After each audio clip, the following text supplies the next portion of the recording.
If you'd like to know how to rename a USB drive, in this video we'll explore 5 different methods you can use to rename a USB drive in Windows. The first method is through File Explorer, the easiest way. Open File Explorer and go to this PC. Then, right-click on your USB drive and select the Rename option. After that, type a new name for the drive and press Enter. Your USB drive name has now been updated successfully. The second method is through Drive Properties. Right-click on your USB drive and select Properties. In the General tab, you'll see the drive name field at the top. Type the new name you want to use, then click OK. Your USB drive will immediately be updated with the new name. The third method is through Disk Management.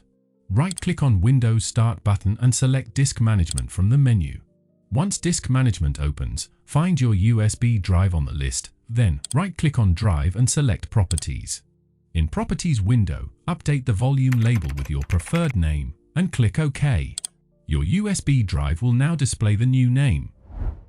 The fourth method is through Command Prompt. Open Command Prompt, then type label, add a space, followed by your drive letter followed by a colon. Add a space, type the new name you want to use for the drive, and then press Enter. The USB drive label will be updated immediately. The fifth method is through PowerShell.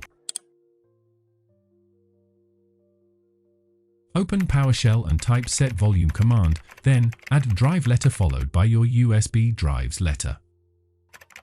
Type new file system label followed by the new name you want to assign to the drive, then press Enter.